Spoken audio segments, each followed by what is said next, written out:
तुजतेकिन जिंदा है। कहाँ है वो? ये मैं नहीं सुन सका। क्या? अपनी आंखें खुली रखो, सब पर नज़र रखो, जाओ।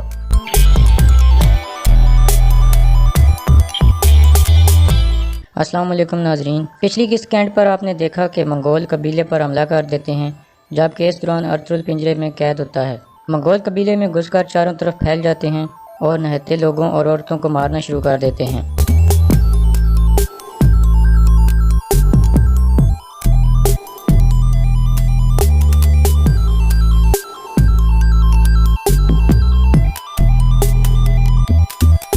मंगोल कई लोगों को मार देते हैं, जबकि गुंदोगदो भी मंगोलों से लड़ रहा होता है और उनको मार रहा होता है।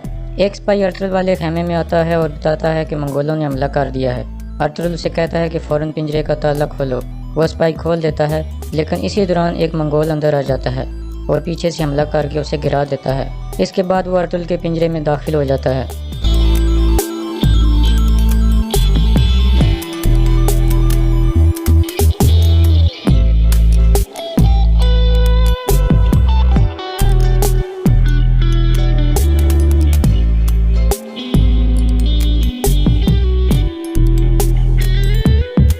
काफ़ी देर लड़ाई के बाद अर्तुगरुल उसे मार देता है। इसके बाद वो उसी मंगोल की तलवार उठाकर खेमे से बाहर आ जाता है। बाहर आकर देखता है कि 3 मंगोलों ने कुरकुर सरदार को घेरा होता है। अर्तुगरुल फ़ौरन उन पर हमला करता है और तीनों को मार देता है। इस तरह कुरकुर सरदार बाल बाल बच जाता है। दूसरी तरफ कुछ मंगोल काई कबीले के बड़े खेमे में दाखिल हो जाते हैं। इस दौरान आयतुलन और गोंजा गुल भी वहाँ मौजूद थीं, क्योंकि हाइमा खातून की ख़राब तबीयत की वजह से वो यहाँ आई थीं। औरतें बहादुरी से लड़ती हैं और मंगोलों को मारना शुरू कर देती हैं। इस दौरान एक मंगोल सलजान को नीचे गिरा देता है और उसे मारने ही वाला होता है कि आयतुलन अपना खंजर निकाल कर उसकी तरफ फेंकती है, जिससे वो उधर ही गिर जाता है। इसके बाद वो मिलकर बाकी मंगोलों को भी मार देती हैं। दूसरी तरफ बाहर भी सारे मंगोल मारे जाते हैं। गुंदोगदो फ़ौरन वापस मरकजी खेमे में आता है ताकि हाइमा खातून की हिफाजत कर सके, लेकिन वो अंदर आकर देखता है कि औरतों ने सब मंगोलों को मार दिया था। इतने में कुरकुर सरदार और गुमस्तेकिन भी वहाँ आ जाते हैं और फ़ौरन हाइमा खातून के पास जाते हैं। थोड़ी देर बाद अर्तुगरुल भी वहाँ आ जाता है। हकीम अर्तुगरुल कहता है कि अल्लाह का शुक्र है, मैं इनका खून रोकने में कामयाब हो गया हूँ, इंशाल्लाह ये ठीक हो जाएंगी। इतने में कुरकुर सरदार बोल पड़ता है और अर्तुगरुल को कहता है कि ये सब तुम्हारी वजह से हुआ है और मंगोलों ने तुम्हारी वजह से हम पर हमला किया है। गुंदोगदो कहता है कि आपको समझ नहीं आ रही कि मंगोल क्या चाहते थे। वो हमारे नहते लोगों, हमारी माँ और बहनों को मारने आए थे। फिर अर्तुगरुल गुस्से से खड़ा होता है और कुरकुर सरदार से कहता है कि बहुत हो गया मामू, आप मुझे बताओ कि आपका असल मकसद क्या है। जिस पर कुरकुर सरदार कहता है कि कल के जिरके के बाद मैं तुम्हारा सर ज़मीन पर घूमता हुआ देखना चाहता हूँ, तुम एक कातिल हो। ये कहकर वो बाहर निकल जाता है। थोड़ी देर बाद अर्तुगरुल दोबारा उस पिंजरे में चला जाता है। गुंदोगदो उसे कहता है कि मैं जल्द से जल्द तुजतेकिन को कबीले में वापस लाना होगा ताकि तुम्हारी बेगुनाही साबित हो सके। अर्तुगरुल कहता है अभी वो इस काबिल नहीं होगा कि उसे यहाँ लाया जाए, क्योंकि उसकी हालत बहुत ही नाजुक थी। ये सारी बातें कारा बेग का एक आदमी बाहर छुप कर सुन लेता है और फ़ौरन उसको बताने के लिए भागता है। दूसरी तरफ कुरकुर सरदार कारा बेग और गुमस्तेकिन के साथ जिरके के बारे में बात करता है। ये सब कल के जिरके के बाद ख़त्म हो जाना चाहिए। अर्तुगरुल का हर सांस गद्दारी और मजीद खून को जन्म दे रहा है। कारा बेग सही कह रहा है,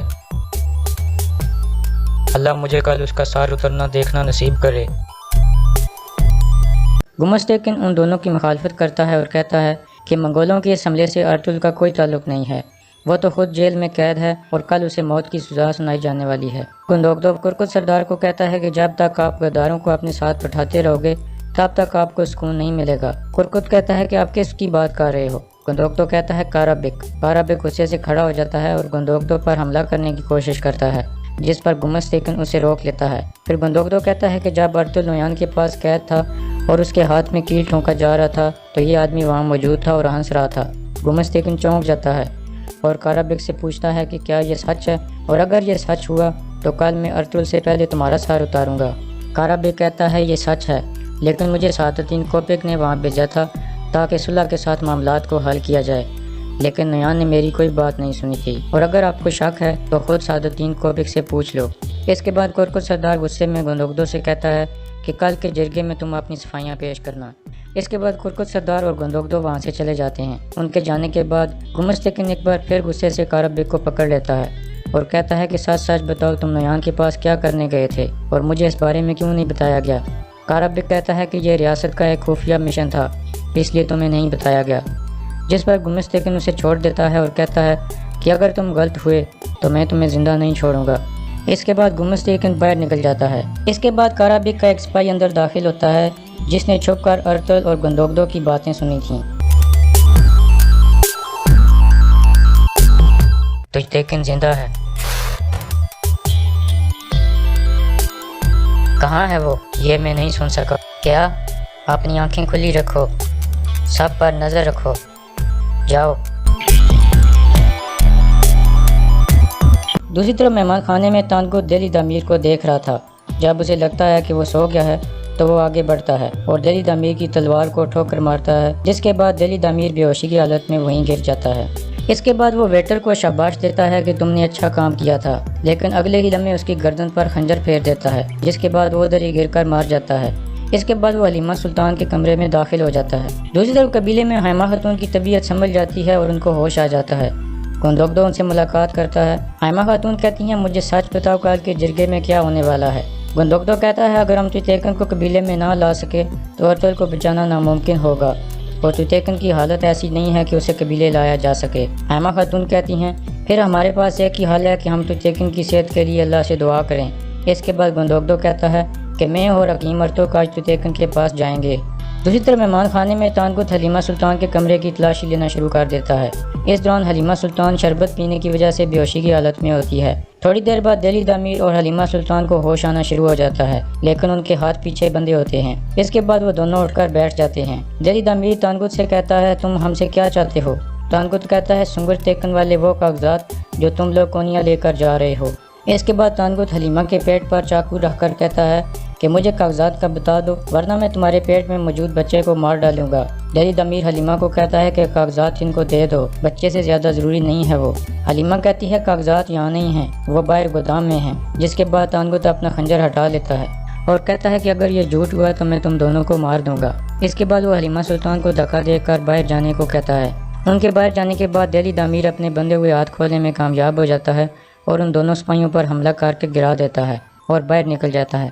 दूसरी तरफ तानगुत बाहर आकर हलीमा से पूछता है कि कहाँ हैं वो कागजात, जबकि हलीमा की नज़र सामने पड़े एक चाकू पर होती है। इतने में तानगुत उसे धक्का देता है और हलीमा सुल्तान का हाथ सीधा चाकू तक पहुँच जाता है और वो उसे उठा लेती है। इसके बाद वो तानगुत का ध्यान घोड़े की तरफ करती है और कहती है कि कागजात तो यहाँ थे। जब तानगुत उस तरफ देखता है तो हलीमा सुल्तान चाकू उसके सीने में घोंप देती है, जिसके बाद तानगुत वहीं गिर जाता है।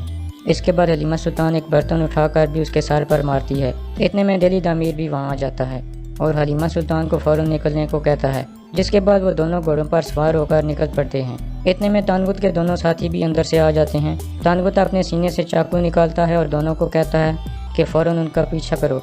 जिसके बाद वो तीनों घोड़ों पर सवार होते हैं और उनके पीछे रवाना हो जाते हैं। दूसरी तरफ गार में तुतेकन अभी भी बेहोशी की हालत में होता है। वामसी और तुर्गत कहते हैं कि हमारे पास अब एक ही हल है कि इसके मरने से पहले इसको कबीले में ले जाया जाए, लेकिन दवान कहता है कि अर्तुल भाई की इजाज़त के बगैर हमें ये नहीं करना चाहिए।